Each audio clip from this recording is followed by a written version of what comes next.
A ti padà dé. Ẹ ṣeun. Ṣé ti bẹ̀rẹ̀ sà? Ẹ ṣeun. Ẹ má bínú gbogbo ọmọ Yorùbá. À ń tẹ̀síwájú ní orúkọ Olúwa. Ọ̀tá kan ń gbìyànjú ni, ṣùgbọ́n àwa ni a ti borí. Àwa lolúborí, a ti jáwé olúborí o. Ẹ ṣé.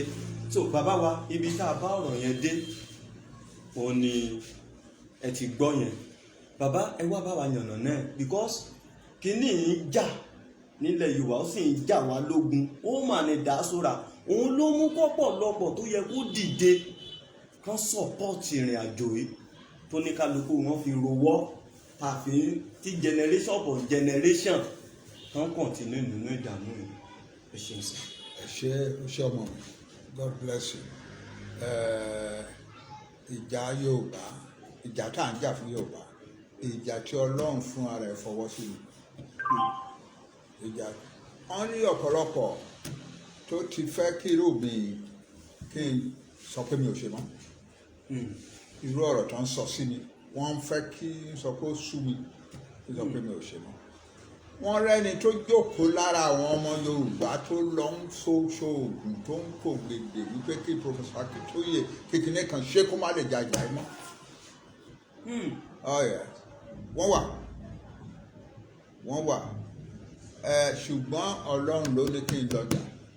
Àwọn tó ń ṣá oògùn wọn dey reach me because God has built a defense around me. God has given his angels charge over me to watch me in all my ways. The angels are always bearing me up in their hands. Amen. And therefore I shall never do as much as dash my foot against a stone. Kò sọ́gbọ́n wọn tán lè dá kò ṣeé ṣe.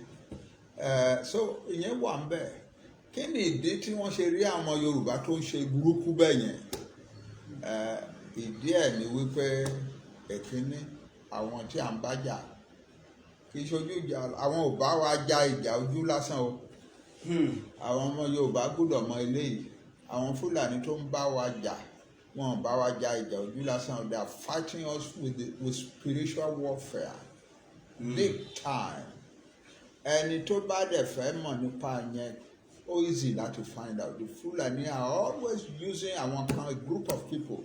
Wọ́n rò pé spiritual power wà lọ́wọ́ wọn tó ń pè ní Marabu from Senegal. So àwọn náà máa ń kó wá sí Nàìjíríà. Àwọn fúnra wọn ò, they are not good Muslims. Àwọn Fulani fúnra wọn, they are not good Muslims. But those people are supposed to have a lot of power. And látijọ́ tí wọ́n ti dá Nàìjíríà sílẹ̀ ní independence làwọn Fulani ti depend heavily upon the Marabou pé kán máa sáwọn yòókù. Tó bá tẹ̀ ṣe burúkú sí wọn kí wọ́n má gbé wọn débi pé wọ́n máa jà padà àbí kí wọ́n máa lọ ráyọ̀ àbí wọ́n máa ṣe kinní kan. So kí gbogbo ẹ̀ dákẹ́rẹ́ ọ̀rọ̀ káwọn máa ṣe burúkú yẹn sí wọn káwọn má lè dáhùn káwọn má lè resist káwọn má lè reject ẹ̀. Ìyẹn ń lọ. I can give you the ní 2019 àwa kan tapera wa ní Southern and Middle Belt Leaders Forum. Àwa tá wá láti South West, àwọn tó wá láti South South, àwọn tó wá láti South East, àtàwọn tó wá láti Middle Belt. 4 different groups. Our form organization kan wọ́n pè ní Southern and Middle Belt Leaders Forum. Ó wá dijọ́ kan ní 2019 àní okay àwa fẹ́ lọ visit national, a fẹ́ lọ visit Senate. Ká béèrè lọ́wọ́ wọn. Wọ́n rí gbogbo nǹkan tó ń ṣẹlẹ̀ ní Nàìjíríà yìí ni, why are they not doing anything about it? And so on and so forth. Chief E.K. Clark ni chairman wa, àwọn bàbá wa Yọ Adébánjọ wà lára wa, èmi wà ń bẹ. Wọ́n wá yan èèyàn mẹ́rin from each area.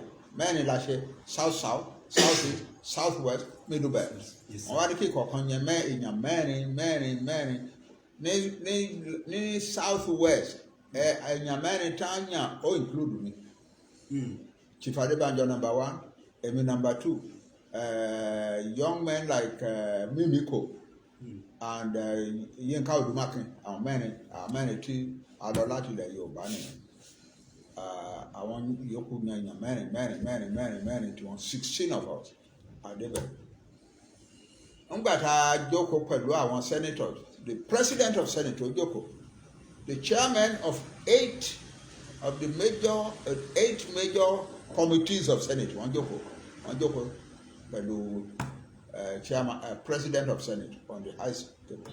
Àwa tá a jẹ́ àlejò wọn àjókòó báyìí. Nígbà tá a kíra wa tán tá a ṣe tán, so president of Senate Bisola Saraki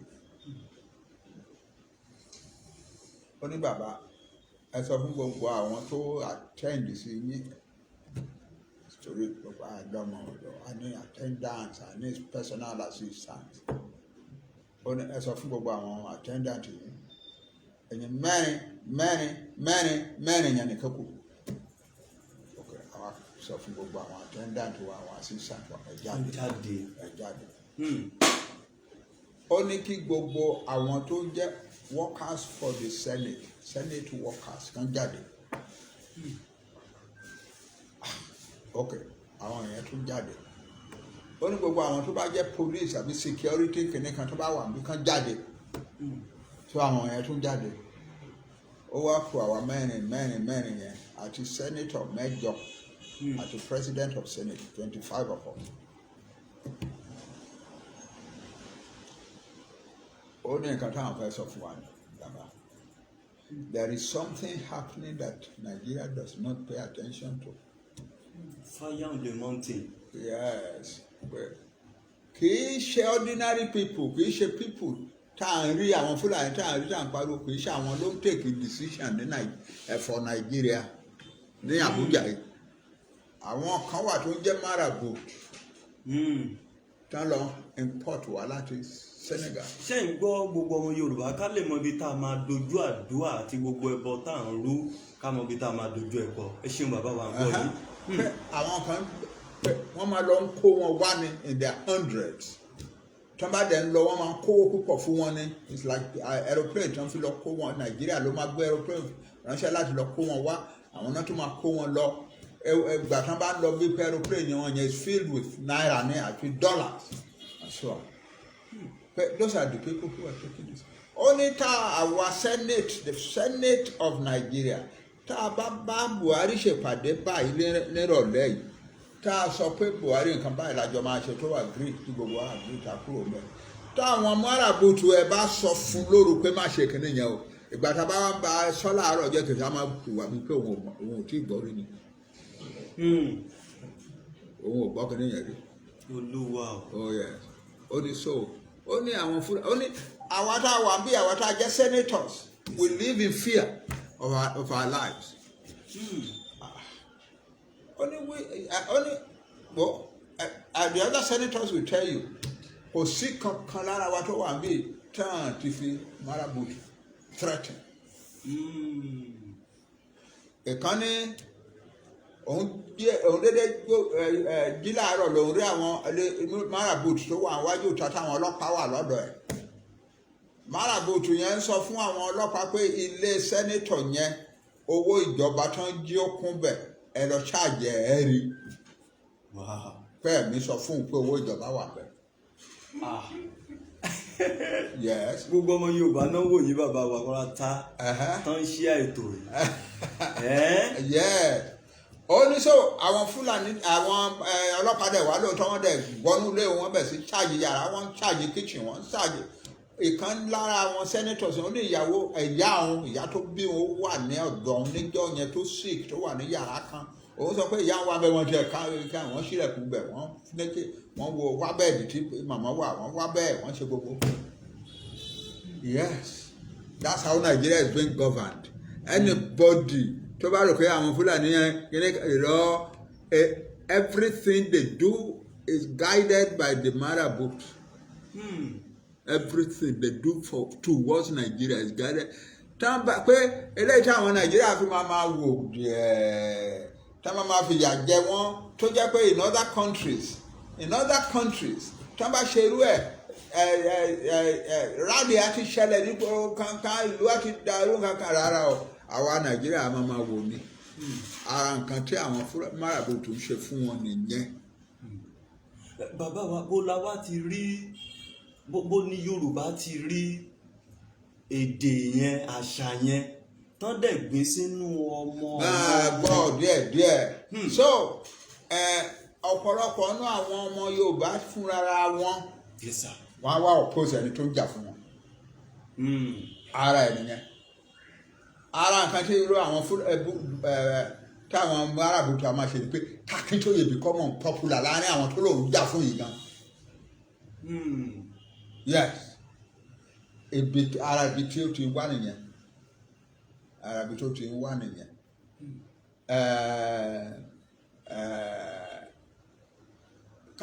Kí ọ̀pọ̀lọpọ̀ Yorùbá máa dìde kán máa denounce Akintoye pé irọ́ ló ń pa. Tó dẹ̀ máa ṣẹlẹ̀. So when I see people like that, tẹ́ máa ń pariwo pé àwọn jẹ́ kínní kan wọ́n fẹ́ Professor Akintoye máa kàn máa ń wò wọ́n mọ́ wá. These are products of the marabut. Product of the marabut. Ṣé ń gbọ́ gbogbo ọmọ Yorùbá? They are the product of marabut. Kì í ṣe pé wọ́n hate Yorùbá nation, but they are under an influence àwọn gan wò wọ́n. Wọ́n ti bewitch wọn. Oh yes, wọ́n ti bewitch wọn. Ọ̀gbẹ́ni kan lára àwọn mẹ́rin tá a jọ lọ mẹ́rin yẹn tá a jọ lọ sí Senate níjọ́ yẹn. It was a commander in the Air Force kó tó retire tó wá fight fáwọn èèyàn yẹn.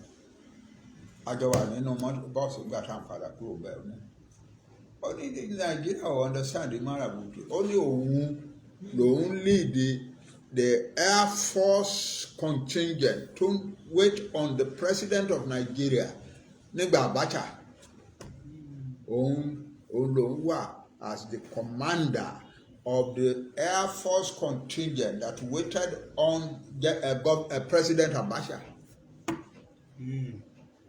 Ó ní iṣẹ́ wọn tó ń ṣe kò pọ̀ púpọ̀ ju wípé káwọn gbé aeroplane lọ sí Senegal, wọ́n á ti kó àwọn máràbùtù yẹn dúró dè wọ́n káwọn kó wọn wá gbàtàn bá tún ṣe tán kán tún kó wọn lọ. Ó ní lájẹ́ ẹjọ́ tí Abacha kú àwọn máràbùtù yẹn ló wá sọ fún àwọn táwọn jẹ́ Air Force command ló wá kanlẹ̀ kan sọ pé the president is dead.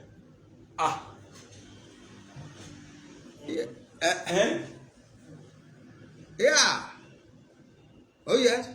Jésù. So that's what we are living with.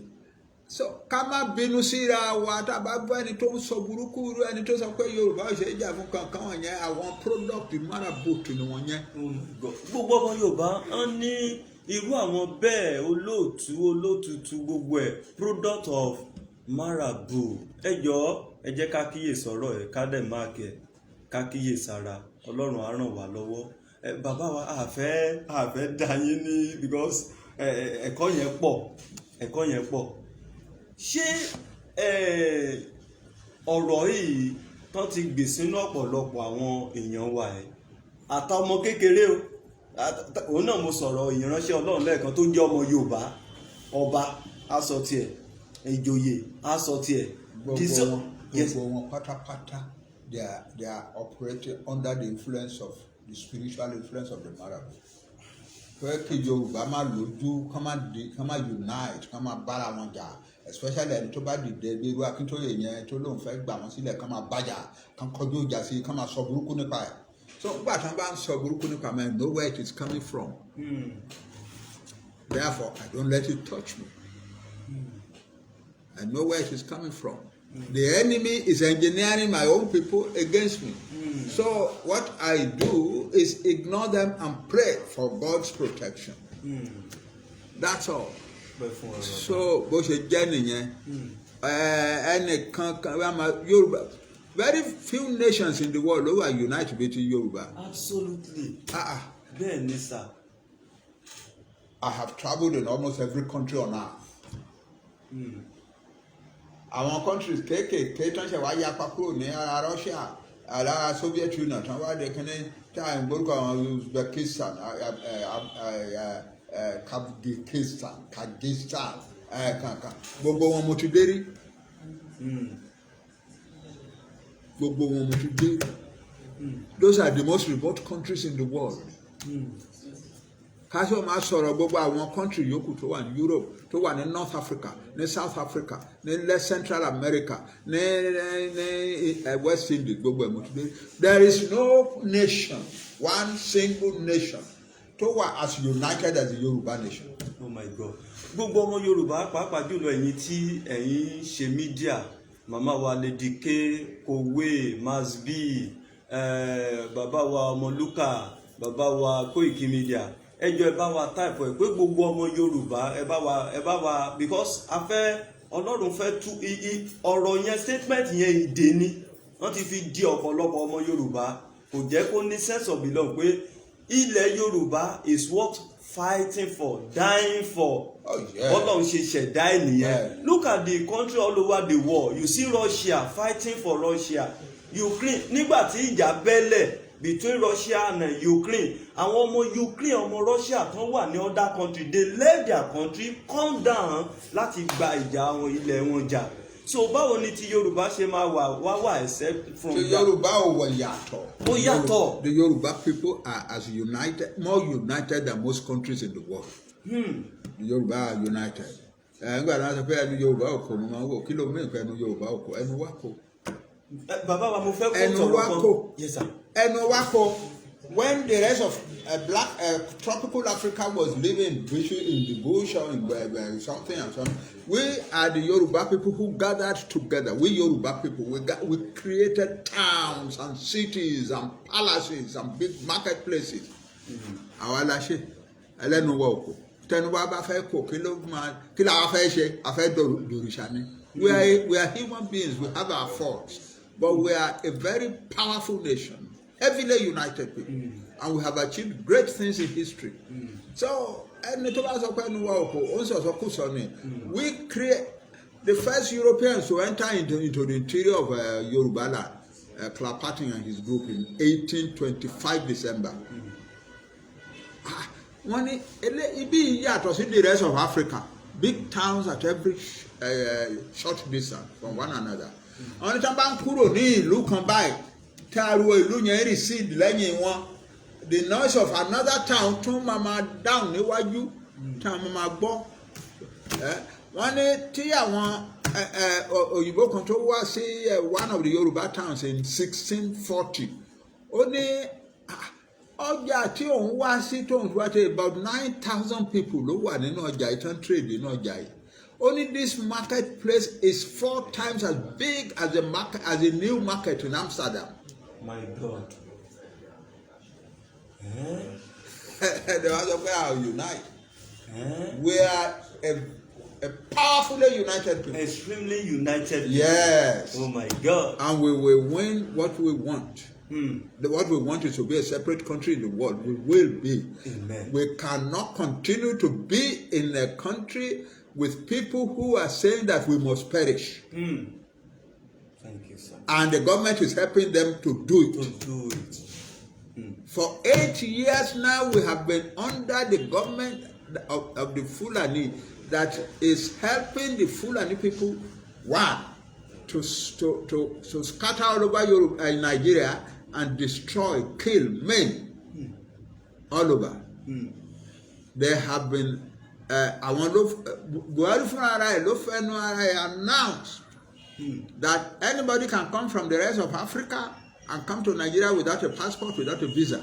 And when they are mentioning that Nigeria, Yoruba land gangan ni target wọn. Yoruba land ni target wọn. Yoruba land ni target wọn because ilẹ̀ ọlọ́ràá nìyẹn. Wọ́n kàn fi Nigeria bójú. Wọ́n kàn fi Nigeria orúkọ Nigeria bójú mi. Yoruba land náà mi. Non-target. Yes, so that is it. If people are like that in the country we live in, and the government is not saying that what they are doing is criminal and therefore acting against them, then the government is supporting them. And therefore we have legitimacy on our part to lead. That is all. That is all. Nobody in the world can argue against that. That here are people called the Yoruba living in the same country with another people called the Fulani. The Fulani are saying that the Yoruba must perish. Absolutely. And the government is not saying no, what you are saying is criminal and acting against it. Then the Yoruba are free to leave. Yes, sir. That's all. Yes, sir. And they can't come with the stop war. Nobody can stop us. So bàbá wa even gan torí àwọn Yorùbá gan tẹ̀ ti sọ pé ẹni tí mò ń kóòtù ọ̀rọ̀ ìlẹ́ẹ̀kan tó ní Ìgbòho Yorùbá ò ṣe é jà fún mọ́kànlú bábù wáyà ṣebí Yorùbá náà ló ń jà fún Yorùbá sì ti jẹ lọ ẹ pé ọmọ Yorùbá kan ti wọlé sí presidency ló ń sọ yẹn pé ṣebí Yorùbá náà ló ń gbìyànjú àti jà fún ilẹ̀ Yorùbá ọmọ Yorùbá dẹ̀ ti jẹ lọ. àwa òfin a ò jà fún president. ẹ ṣeun gbogbo ọmọ Yorùbá. ẹgbà tó ń ṣe election. Yes, sir. a sọ fúnra wa àfẹnukonu sọ fúnra wa all over the world gbogbo àwa tá à ń jà fún self-determination ẹ má dá sí ọ̀rọ̀ politics wọn o ẹ má dá sí ọ̀rọ̀ election wọn o ẹ má dá sí o inú mi dẹ̀ dùn pé àwọn èèyàn wa wọ́n unite wọ́n dá sí ọ̀rọ̀ politics it was wonderful. There was only one occasion tí èmi bí bàbá yín tí mo dá sí ọ̀rọ̀ politics ìgbà tó dàbí wípé àwọn ará Èkó ń ṣe yẹ̀gẹ̀yẹ̀gẹ̀ Ìgbò máa nà wá di gómìnà ní Èkó wọ́n á fi wípé wọ́n ní ká àtijọ́ àwa tá à ń jà fún òmìnira Yorùbá àti ní ká má dá sọ̀rọ̀ politics wọn ṣùgbọ́n ṣé ká dákẹ́ sí eléyìí. Odò ọba kún ọba náà ní iṣẹ́ kó má dàbí òwe bàbá wa. ṣé a máa wá dákẹ́ sí eléyìí báyìí. mo wá pe ọ̀pọ̀lọpọ̀ èèyàn mo béèrè lọ́wọ́ pé ṣé èmi bàbá yín náà mo gbúdọ̀ dákẹ́ kí kálíbọ̀ fún Ìgbò man kó di governor of Lagos State. Ìbùkún ni fọmọ ọ̀dọ̀ náà tó fọgbọ́n ṣe é àwọn kan tó fẹ́ máa mi sí interpret yín. ọ̀pọ̀lọpọ̀ wa ní bàbá ẹ dá sí. wọ́n mi sí interpret yín. so mo wá make a statement pé ẹ gbọ́wọ́ ẹ̀yin ará Èkó mi ò support party kankan o ṣùgbọ́n mo support Yorùbá o. kílẹ̀ Yorùbá má parun kó má gbé kó má di tààtàn. ẹ bá máa dìbò mi ò ní kẹ́ dìbò fún any candidate o ṣùgbọ́n tẹ́ ẹ bá máa dìbò ẹ dìbò in such a way tó jẹ́ pé Yorùbá people ló ṣì máa control Èkó àwa lálẹ́ Èkó ẹ má jẹ́ kán gbà lọ́wọ́ wa. ẹ̀fà bàbá wa ìjà tẹ́ ìjà yẹn is biblical torí àlejò gbọ́dọ̀ máa ṣe olórí ọmọ ilẹ̀ Yorùbá àjèjì it's a curse. Yeah, Nigeria is a curse upon Yorùbá now. Yeah. So àwa a ò dá sí ọ̀rọ̀ politics wọn wọ́n yan president. I elect president, thank God. Àbúrò mi Bọ́lá Tinubu ni wọ́n yàn. Very good, very very good. Mo dẹ̀ ti congratulated but mo sọ náà wípé. Ìyẹn dàtún gbọ́ ọbẹ̀ dàtún ṣe o. Ní ọpẹ́ Nàìjíríà ò kì í ṣe country Yorùbá o. Ti Yorùbá o. Ẹ ṣeun. Nàìjíríà ò kì í ṣe country ti Yorùbá o. Bó ṣe lé ìtọ́ láti bí ọdún mẹ́jọ táwọn rí táwọn Fúlàní wá tá ń pa àwọn èèyàn wa they have killed 29,000 Yoruba people. They have degraded the confidence of large numbers of 90% Christian that was murdered for their faith worldwide they were killed in Nigeria 90%. Okay, so bẹ́ẹ̀ni so àwa ò lè dúró sínú Nàìjíríà o ìwọ tó wá di president yóò dá o because bá a ṣe negotiate pẹ̀lú president tẹ́lẹ̀ tí wọn ò dá wa lóhùn a mọ̀ wípé tá a bá wá negotiate pẹ̀lú ìwọ báyìí wà á dá wa lóhùn because ara wa ní ẹ́ that's all but we want to leave Nigeria and we are going to leave. You know, Nigeria ò ní legitimacy fáwa mọ́. 1940 amalgamation ti parí láti 2014. Ó ti parí jọ́tàn tí àwọn máa pa wá kì í ṣe pé wọ́n dédé tán wá ń pààyàn wọ́n sì sọ ṣáájú pé we are going to kill, maim, destroy. And they came to Igangan. They came to our church, massacre people on Sunday. They came all over Yoruba land. All over Yoruba land. So, our name of obligation to be citizens of Nigeria anymore. Nigeria ò ní legitimacy fún àwa Yorùbá mọ́, and we are going to leave Nigeria. It's as simple as that. Lágbára Ọlọ́run. So, another thing, àwọn èèyàn sọ pé Yorùbá ò Yorùbá ṣòro jà fún kankan. Yes, sir.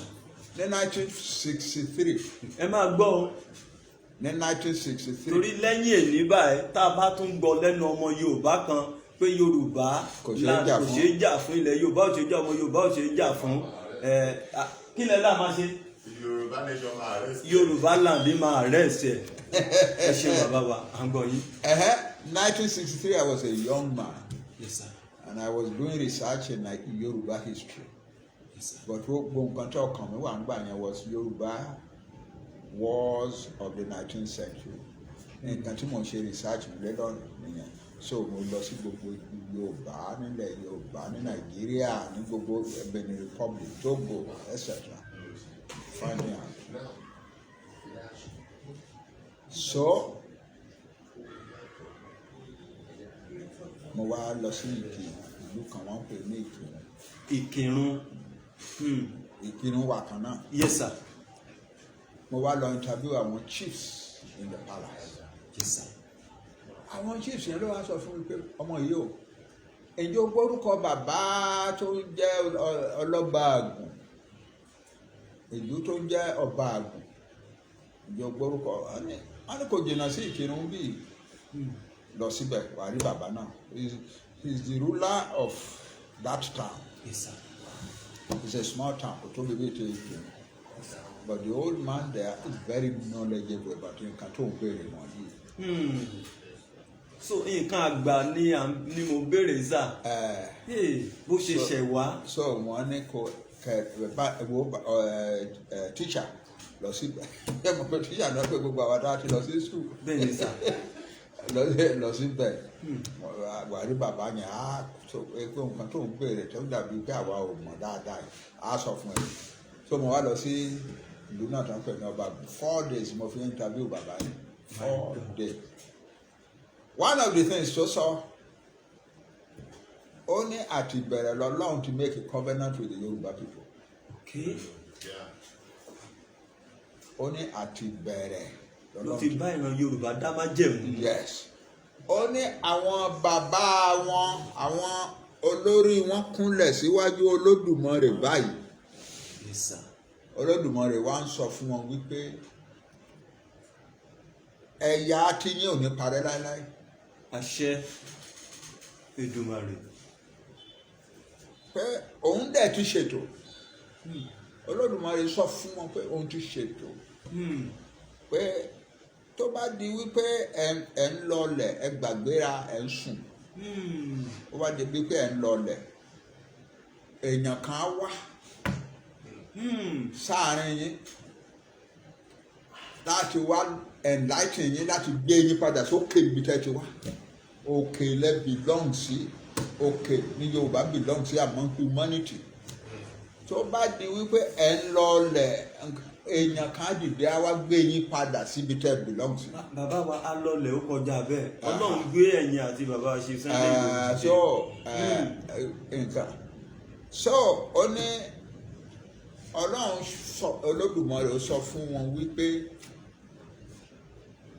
àwọn tí òun line up yẹn pé àwa máa wálé kọ̀ọ̀kan nígbà tẹ́ bá fẹ́ di pé ẹ ń lọlẹ̀ ẹ ń ṣe kíní kan yẹn wọ́n tò títí the end of the world ni o.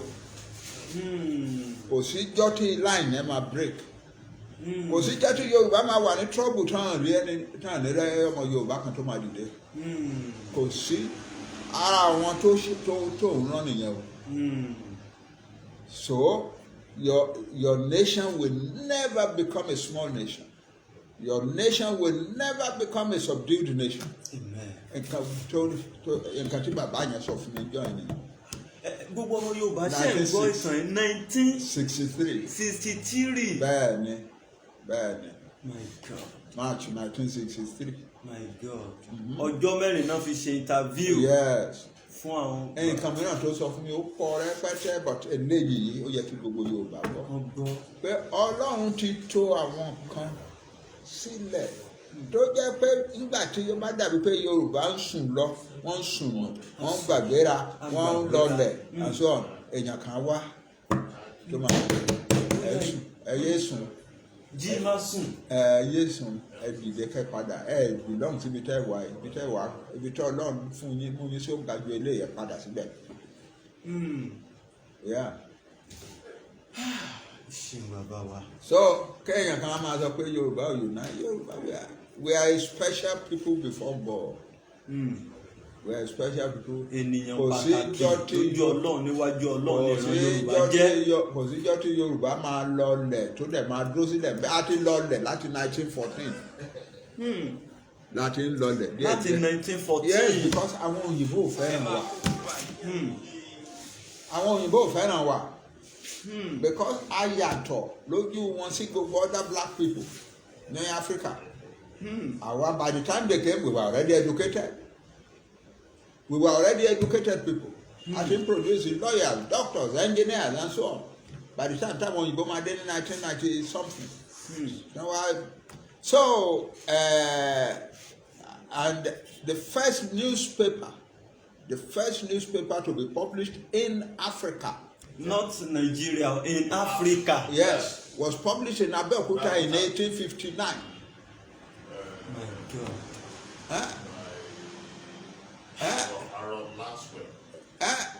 1859. 1859. Yeah. 1859. So our Yoruba were a people of God's promise. Gbogbo àwọn Yorùbá náà ti ń kí yín wẹ́lẹ̀wẹ́lẹ̀ náà ń kí yín náà ń dúpẹ́ lọ́wọ́ yín náà dẹ̀ ń ṣí àìtò rẹ̀ kódà bàbá wa Kóìkí ti gbé báyìí.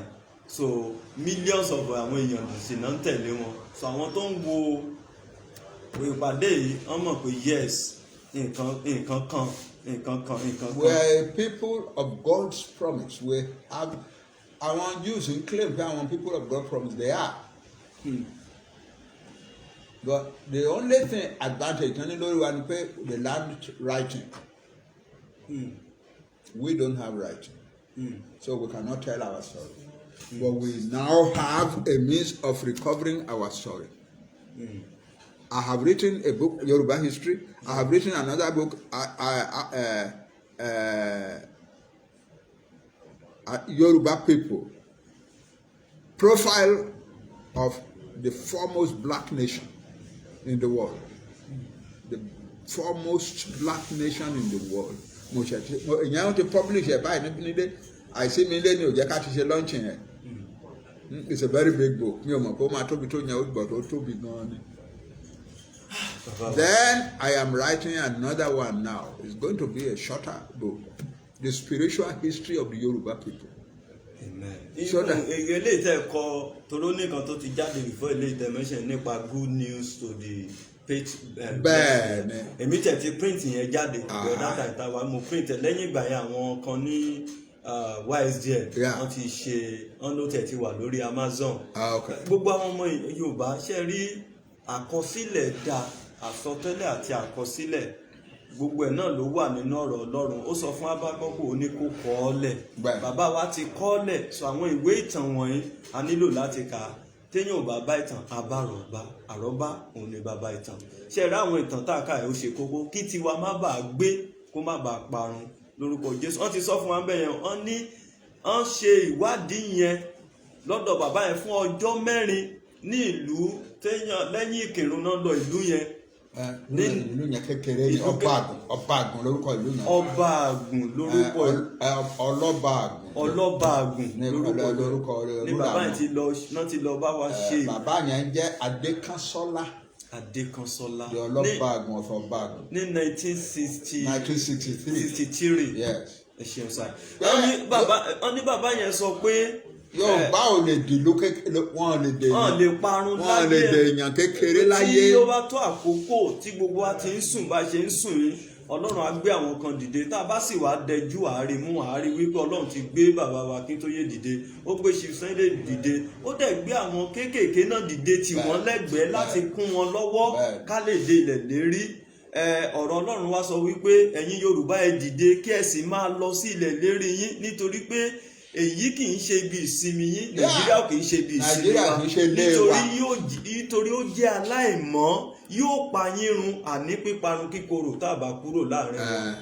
Ìwé Mákàì oríkejì ẹsẹ̀ kẹwàá ló sọ. Wọ́n fẹ́ pa àwa Yorùbá, wọ́n fẹ́ pa wá run ni. So president tuntun ìtàn pé ọmọ Yorùbá rẹ̀ ìyẹn ò ní í ṣe pẹ̀lú kán má pa wá run. I'll continue. The Fulani are killing people all over Yoruba land even now. I have a report tí mo ní káwọn kan bá mi ṣe area by area in Yoruba land.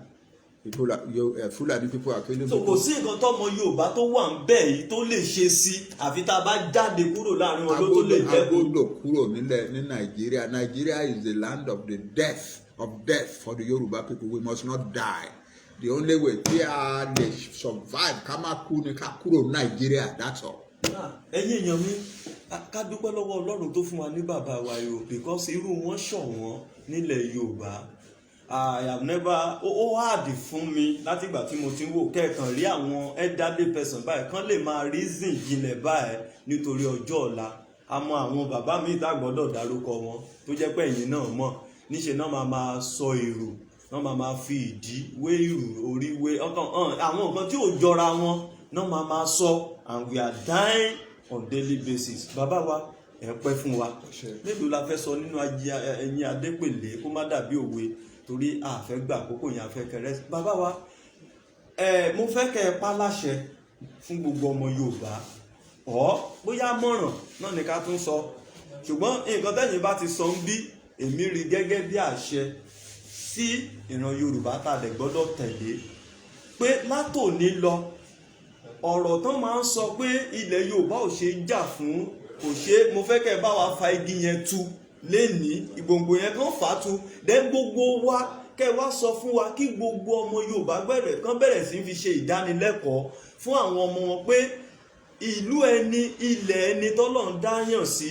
ó ṣe é jà fún o. ó ṣe é jà fún, is worth fighting for, it's even worth dying for. ẹ ṣeun bàbá, èmi tiẹ̀ sọ nínú ètò yẹn mo ní èmi tiẹ̀ ti zero mind mi pé torí ẹlòmíì bóyá ó ń retí nǹkan tó máa rí ń bẹ̀ ló ṣe ń sọ pé so but mo wá sọ fún ọ nínú ètò tí mo ṣe lọ yẹn torí mo sọ fún ọ mo ní part 2 ètò yẹn ń bọ̀, so eléyìí òun gan ni part 1 kì í má sọ pé part 2 mọ́ nígbà tá a ti wá dọ́dọ̀ mo fẹ́ ibi tá a wà ń sìn ní Orísun torí ẹ̀yin lọ́lọ́run gbé dìde láti mú pé ọ̀rọ̀ yìí ìmọ́lẹ̀ wa tàn sí dáadáa, a sì dúpẹ́ lọ́wọ́ Ọlọ́run. Náà gbogbo ọmọ Yorùbá abẹ̀yìn láti èní lọ tẹ́ ẹ bá ti rẹ́ni tó ń sọ lẹ́gbẹ̀ẹ́ yín pé ilẹ̀ Yorùbá ò ṣe é jà fún, Yorùbá ò ṣe é jà fún, ẹ̀yà tètè mọ̀ pé ara product àti pé ẹnu Yorùbá ò kò. tọ́ndẹ̀ tó ń sọ pé ẹnu Yorùbá ò kò kẹ́ ẹ mọ̀ pé product àwọn máràbù ni ẹ bá wa type ẹ lè make sure pé ṣe mọ̀ pé gbogbo ala láìkí ká máa ṣe design sórí Facebook, WhatsApp ẹ kọ sílẹ̀ pé ẹnikẹ́ni tó bá ń sọ wípé ọmọ Yorùbá ò ṣe jà fún, ilẹ̀ Yorùbá ò ṣe jà fún, is a product of marabu, èmi máa ṣe yẹn lénìí tí n bá kúrò lọ́dọ̀. àti ẹni tó bá sọ pé ẹnu Yorùbá ò kò. wọ́n ní ẹni tó bá sọ pé ilẹ̀ Yorùbá ò ṣe jà fún, ẹni tó bá sọ pé ilẹ̀ ọmọ Yorùbá ò ṣe jà fún, tó sọ pé ẹnu Yorùbá ò kò, ẹ sọ pé is a product of marabu, kẹ́ẹ̀dẹ̀ kọ́ gbàgàdà báyìí ká pòsẹ̀ sí gbogbo WhatsApp ká bẹ̀rẹ̀ sí ká máa dá ọfà yẹn padà sára àwọn irú àwọn bẹ́ẹ̀. Ẹ ṣeun bàbá wa. ṣe ó kú wákù kan. Yes sir. àwọn kan náà máa ń sọ wípé àwòlẹ̀ ló ń ja ẹ̀tàn àwòlẹ̀ ni àwòlẹ̀ ìjọba Ọ̀yọ́ Ọ̀yọ́ ilé ni o ìṣọ̀rọ̀ Ọ̀yọ́ ilé. Yes sir. Ọ̀yọ́ ilé ṣùgbọ́n ó fẹ́ràn mischief kó máa ṣe mischief láàrin àwọn chiefs yẹn. Yes sir. so àwọn èèyàn ò láìkí ẹ. so ńgbà táwọn kan wá revolt against ẹ tí wọ́n wọnú ìlú Ọ̀yọ́ lára àwọn ọmọ country yẹn náà ni o. Yes sir. tí wọ́n wọ àárín ìlú Ọ̀yọ́ the revered and great city of Ọ̀yọ́ ilé tí wọ́n wá bẹ̀rẹ̀ sí bà nǹkan jẹ́ káàkiri ìgboro. ó wá ránṣẹ́ sáwọn chiefs ẹ̀ pé kán wá help o sí chief kankan. àwọn èèyàn ti kún eré ètò ìdìbà tó ń gbọ́ yín bàbá wa ẹ pẹ́ fún wa. ẹ ṣe ó wá ránṣẹ́ sí àwọn chief rẹ̀ kò sí chief kankan tó wá dá lóhùn. so ńgbà tí gbogbo ẹ lọlẹ̀ tán ó wá gbé ìpè jáde láàárọ̀ ọjọ́ kejì ó wá gbé ìpè jáde ó wá ń ṣe ìpè fún àwọn chiefs wọ̀nyẹn. ẹgbọ́n ètò yìí o. ó wá bẹ̀rẹ̀ sí ṣépè fún àwọn chiefs pé ẹnu wọn ò ní kò láéláé wọn ò ní kò sí nǹkan tó máa fẹ́ ṣe tó máa ṣe àwọn chief yẹn ló ń ìyá àwọn ṣífù yẹn àwọn èèyàn wá ń sọ pé èpè àólẹ̀ ló ló bá ń ja ìran Yorùbá wá sọ́ọ̀dì mo ti kọ́ átíkù lórí ẹ̀ rí but àwọn èèyàn ṣe sọ it is not true àólẹ̀ ò mọ nǹkan tó ń jẹ́ Yorùbá là àwọn chiefs ẹ̀ ní Ọ̀yọ́ ilé ló mọ̀ tó ń ṣépè fún that's all so bó ṣe jẹ́ nìyẹn ẹnikẹ́ni tó bá ń sọ lọ́dọ̀ yín pé èpè àólẹ̀ ló ń jà ẹ̀ tètè dá lóhùn wípé àólẹ̀ ò ṣépè fáwọn Yorùbá àwọn ṣífù sọ̀gbé ẹ̀ lọ́jọ́ wà níbẹ̀ yẹn ló ṣépè fún ọ. that's all àólẹ̀ ò ṣépè fún Yorùbá land o so bó ṣe jẹ́ nìyẹn. Ọlọ́run tiẹ̀ sọ ó ní Ọlọ́run gan ló tiẹ̀ ní àṣẹ ìbùkún àti èpè lọ́wọ́ ó ní ẹni tí ó ń sọ fún Ábúráhámù ó sì ń sọ fẹ́yìn náà bàbá wa ẹni tó bá bùkún yín ni yóò bùkún fún ẹni tó bá ṣe the otherwise òun náà rí the otherwise so ẹni ìbùkún ni yín níwọ̀n ìgbà tọ́lọ́run ò ti sọ fún èpè fún yín gbogbo èpè tán ṣẹ́ orí ara wọn ló ń lọ ẹni ìbùkún ni yín bàbá wa kò dẹ̀ sí gbogbo àwa tá à ń súnmọ́ yín tá kì í rí ìbùkún bẹ̀rẹ̀ láti bí ààbò torí láti ìgbà tá ìrìn àjò yìí ti bẹ̀rẹ̀ ààbò yẹn ní agbára both spiritually physically invisible and visible ààbò yìí ní ipọn mo wà lára àwọn tán mú ní àgọ́ ọlọ́pàá ìlábẹ́òkúta tán kó lọ séwé ẹran nígbà yẹn náà demonstration ìjọ rally ní jẹ́ ìkan nínú àwọn mẹ́tàlá tán mú láàárọ̀ ẹ ṣeun bàbá wa ibẹ̀ yẹn la wà tán ti ń pè yín ìgbà yẹn mi ò tiẹ̀ mọ̀ pé màá ní oore ọ̀fẹ́ báyìí láti wá ìfàṣe ló dàbí pé mo rọ́ lọ́hùn bí mo ṣe ń wò ní ìgbà ọ̀dọ́ mo mọ̀ pé àwọn kan tún lè mí sí interpret mi wọ́n lè sọ pé ṣe la tó ń sọ but àwọn tí wọ́n ní òye ti mọ̀ kan tí à ń sọ nígbà náà lọ́hùn lójú ẹsẹ̀ àwọn kan tán mọ̀ yín náà ti ń pè yín àwọn ọ̀rọ̀ akin tí mò ń gbọ́ tẹ̀ ń sọ lórí fóònù ẹ̀ pé ẹ lè sunbẹ̀ yẹn mọ́jú sẹ́ ráìtì yín ní sẹ́ ẹ má bẹ̀rù wọ́n máa fi yín lẹ̀ lóòótọ́ àwọn Ajíṣẹ́tì Akínọlájà Òjídé gbogbo wọ́n máa fi wá lẹ̀ a máa padà sílé lọ́jọ́ yẹn àti bẹ́ẹ̀ bẹ́ẹ̀ lọ yàtọ̀ fáwọn tán bá ṣe àìgbọ́ràn sí ìrìn àjò yẹn tán bá ti ṣe àìgbọ́ràn sáńgẹ́lì yẹn o tá a lè fojú rí tá à ń fojú rí yín báyìí tán bá ti ṣe àìgbọ́ràn tán tẹ̀lé ìlànà yẹn blueprint yẹn sẹ́ẹ̀dì tá ń bẹ ṣe ń yànnà náà fún wa line upon line lẹ́sẹẹsẹ yìí àwọn nìkan náà ń kó sínú àwọn ewu tí eléyìí tó ṣẹlẹ̀ ní Sunday tó kọjá sí táwọn yẹn àwọn yẹn ọ̀nà àìtọ́ ọ̀nà tiwa kọ́ nìyẹn ẹ ṣeun bàbá wa àwa náà ní yọ́ǹkà àkọsílẹ̀ pé yọ́ǹkà o àti bàbá wa Banji Akintoye o àti Chief Sunday Igboho àwa ò mọ̀ nípa eléyìí táwọn yẹn lọ ṣe lọ́jọ́ Sunday o bàbá wa ẹ pẹ́ fún wa gbogbo ọmọ Yorùbá torí ọ̀rọ̀ yẹn ó jẹ́ nǹkan tó jẹ́ pé ó jẹ́ ọfà tán bá sọ́sẹ́ lómi ìsìn ó sì ti mú gbogbo ọmọ Yorùbá. mo fa igi ẹ̀tú yọ sọnù lẹ́yìn àmì àṣẹ ọfà yẹn ò ní ta mọ́ àmì àṣẹ bẹ́ẹ̀ olúwa musiki ní bó ta kò ní ta rárá àmì àṣẹ ó ṣe jẹ́ nìyẹn all over amen bẹ́ẹ̀ the Yoruba people are a special people before God amen we are united amen we live upon the promise of God amen we are a people of the covenant amen that's it.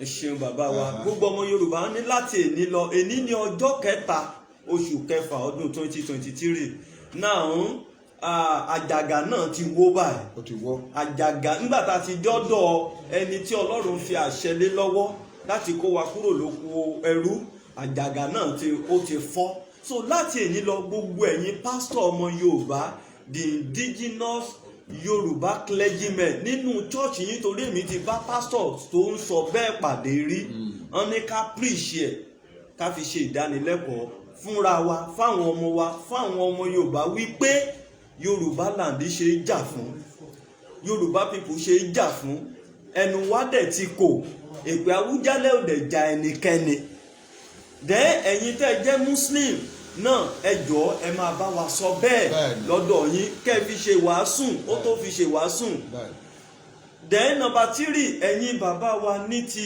ìṣẹ̀ṣe torí ìṣẹ̀ṣe yẹn la bá lọ́wọ́ yín kó ní kálukú yẹn tó yà wọ́n ní ká jọ̀ náà pé à ń gbọ́ burú lẹ́nu abọ́ rẹ̀ pé káyé sọ pé ilẹ̀ Yorùbá ò ṣe é jà fún ṣé Amẹ́ríkà là fẹ́ lọ jà fún àbí Russia. tá a bá gbọ́ anybody tó sọ ká dálẹ́kùn ìdílé rẹ̀. tá a bá rí ẹni tó ń sọ àṣẹ ọ̀rọ̀ jáde àṣẹ tẹ̀lé látẹnu bàbá wa pé tá a bá rẹ́ni tó ń sọ bẹ́ẹ̀ ní dàsóra tàbí nílé lójú ẹsẹ̀ ká bẹ́gilé ká sọ pé gbẹ́nu ẹ sọ̀rọ̀ má sọ bẹ́ẹ̀ mọ́ ilẹ̀ Yorùbá ó tó gbèjà ó tó jà fún ojú òní tiwa o gbogbo ọmọ Yorùbá ọ̀rọ̀ láti gbọ́ dẹ́ wọ́n dẹ̀ tún ní ká sọ fún wa wípé nǹkan tó wà nílẹ̀ ó kọjá pé ọmọ yín ló wà ní presidency o pé ilé tó lọ o pé gbogbo nǹkan tí ó múnú wọn dùn ní inauguration tán ṣe ẹni wípé wọ́n ti jẹ lọ pé that means pé ẹ̀yin náà gbọ́ lẹ́nu Gòyàn tó ń sọ pé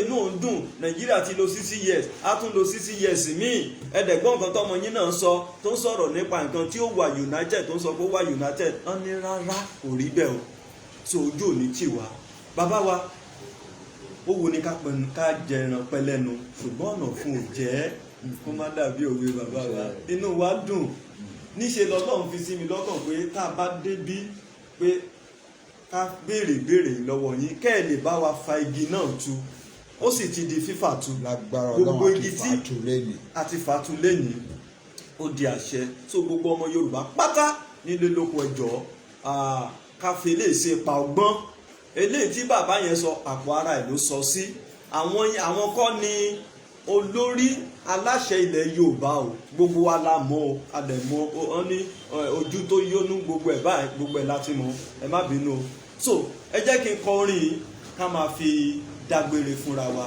bàbá wa ẹ pẹ́ fún wa ààbò Ọlọ́run á máa wà pẹ̀lú yín inú wa dùn. ẹ̀yin náà tó ẹ̀ ń ja ìjà yìí kankan ò ní sọnù lára yín. àmì àṣẹ. ẹ ní fọwọ́gùn ẹ ní fẹsẹ̀ gùn. àmì àṣẹ. ẹ̀yin lẹ máa rule country yín lẹ máa direct country yín the right way. ẹ ṣé mo dúpẹ́ lọ́wọ́ yín. yes sir. Ọlọ́run fẹ́ kí n máa dúpẹ́ lọ́wọ́ yín. ó dẹ̀ dúpẹ́ lọ́wọ́ yín. bàbá wa tiẹ̀ ṣe nǹkan kan tó wú mi lórí ṣé kí n sọ pé bí ìwúrí kọ́ náà mi ní sọ ẹ má jẹ́ sọ pé ìwúrí tó yà mí lẹ́nu nígbà tí wọ́n fẹ́ wọlé ọ̀dọ̀ wa wọ́n ń kanlẹ̀kùn wa kókókó can you see that kind of example a kind of legacy tó ń fi ilẹ̀ fún wa àpẹẹrẹ rere téèyàn bá fẹ́ wọlé àkọ́kọ́ kanlẹ̀kùn wow that's wonderful mo á sọ bàbá wa jẹ ẹ wọlé ní rárá wọ́n gbọ́dọ̀ kanlẹ̀kùn gbogbo wa là ń rẹ́rìn it was so wonderful a ní bàbá kan bàbá àrà tó mọyì àwọn ọmọ gbogbo ọmọ Yorùbá ìjọ ẹ bá wa pé ètò yìí kókó broadcast ni pé kò rí bẹ́ẹ̀ o kò rí bí olóòtú ṣe ń sọ àtàwọn míì ìsọ̀gbè bẹ́ẹ̀ politics náà fi ń ṣe o wọ́n rán wọn sáàárín wa kan lọ máa sọ pé Yorùbá ilẹ̀ Yorùbá kò ṣe jà ni o ó dẹ̀ wá ṣe ni láàánú pé ọmọ Yorùbá náà tún rán sí ilẹ̀ Yorùbá láti máa sọ bẹ́ẹ̀ torí àtijẹ àti mu ṣùgbọ́n lẹ́ni ogun náà ti ṣẹ́ àjàgà náà ó nílò nínú yí àjàgà Nàìjíríà kúrò lórí wa lọ́rùn wa Ọlọ́run ti yí dànù lórí wa so ká wá máa fọkàn wa sí ipa ọgbọ́n ká dẹ̀ make sure wípé ẹnikẹ́ni bí bàbá wa ṣe sọ tó bá tún sọ bẹ́ẹ̀ Bíbélì wípé iniquity shall shut their mouth the mouth of iniquity that shall be shut up so irú àwọn bẹ́ẹ̀ ká máa shut up ẹnu wọn pé irọ́ ló ń pa má bàyè wa jẹ́ má bà ilẹ̀ wa jẹ́ ìran tó ń bọ̀ ló má ta ọ̀rọ̀ tá a wá yànnà náà lénìí tọ́lọ́run bá wa bu tó bá wa pa iná ẹ̀ lénìí iná àjèjì ni tọ́ńdásà ni Ọlọ́run dẹ̀ ti pa náà Ọlọ́run ti fa igi yẹn tu kò yà yín lẹ́nu pẹ̀lú ìgbọ́rè lẹ́nu bàbá wa ṣé ó yà mí lẹ́nu because bẹ́ẹ̀ lọ sọ́dọ̀ ní ọ̀fífẹ́ a ní Yorùbá ò ṣe jà fún bẹ́ẹ̀ lọ sọ́dọ̀ ní ọba àná a ní Yorùbá ò ṣe jà fún bẹ́ẹ̀ lọ sọ́dọ̀ ti bí àwọn àgbàlagbà tó yẹ kẹ́ ẹ bá ọ̀rọ̀ rere lẹ́nu wọn pé kò rí bẹ́ẹ̀ ò ṣe jà fún o gbogbo wọn nítorí ìmukúmu ìjẹkújẹ nǹkan personal gain ni wọn self interest greediness kò lè jẹ́ kán sọ pé rárá kò rí bẹ́ẹ̀ o wọ́n ń lò ó láti fi gbógun ti ilẹ̀ Yorùbá ni ṣùgbọ́n a dúpẹ́ lọ́wọ́ Ọlọ́run pé a ní bàbá kan tó mọyì ilẹ̀ Yorùbá tó mọyì nǹkan tọ́lọ́run gbé fún wa tó sì mọyì àwọn ọmọ tí Ọlọ́run dá tì wọ́n lẹ́yìn ògo ni fún Ọlọ́run ojú òní tì wá bàbá wa a máa rí yín bá àwa ní ìgbàgbọ́ wípé a máa dé ilẹ̀ lérí lágbára Ọlọ́run. I'm very soon. Yes sir. Bàbá wa lè dúpẹ́ lẹ́tà tẹ́ kọ sí ẹni tó ṣẹ̀ débẹ̀ ìkọ́ ìgbésẹ̀ tọ́lọ́run ní kí Mósè gbé nìyẹn lọ sọ fún pé kó jẹ́ kí àwọn ènìyàn mi kó lọ. So either by letter or by whatever, it's already recorded all over the world that letter has been submitted pé we are going and we are going. Nígbà tó bá wá lójú gbogbo ẹ̀ àlà either ní ọwọ́ líle tàbí lẹ́rọ̀ because it is a revolution. Ọlọ́run sì bá wa revolute. Ẹ ṣeun bàbá wa. Thank you ọmọ. Yes sir. Ẹ ṣeun bàbá wa. All right. Ẹ ṣeun ṣé bàbá o ti wa. wá tán báyìí. Ẹ jẹ́ kí n forin yìí ká forin yìí. Okay. Ẹni sùn orin kan wà tí mo fẹ́ kẹ́ ẹ gbọ́ bóyá ẹ̀dẹ̀ tí ń gbọ́ lábẹ́lẹ̀ tí mi mọ̀ ẹ lè tẹ́ ẹ kọ́kọ́ gbọ́lẹ̀ kan tá a fi kí yín ẹ sọ pé orílẹ̀-èdè wa dúró torí ìyà yìí ti pọ̀ jù. Odùduwà republic a ṣe kí ni a dúró òmìnira dé bàbá aṣojú ẹ̀mí yín lágbára Ọlọ́run aṣojú ẹ̀mí gbogbo wa. Eléyìí tí mo fẹ́ kọ ètò ó sọ pé Yorùbá nation no going back no going back. Nígbà tẹ́ bá tẹ̀ ń sọ̀rọ̀ yẹn létí wa gan bàbá wa yìí wọ́n tún fi ọ̀dọ́ sọ̀rọ̀ báyìí pé no going back. Ẹ jẹ́ ká gbọ́ eléyìí. Ẹ ṣeun gbogbo ọmọ Yorùbá akínyìn o ẹ jọ̀ọ́ ẹ bá wa ṣí ètò yìí o ẹ bá wa ṣí ètò yìí o ẹ bá wa ṣí ètò yìí o kí gbogbo ọmọ Yorùbá kan gbọ́ pátápátá wípé ó ti connect. Ẹ ṣeun ẹ ṣeun.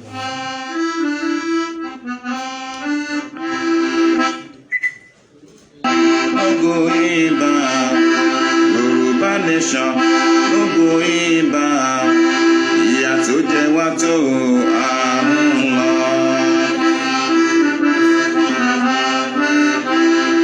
Yorùbá nation, no going back.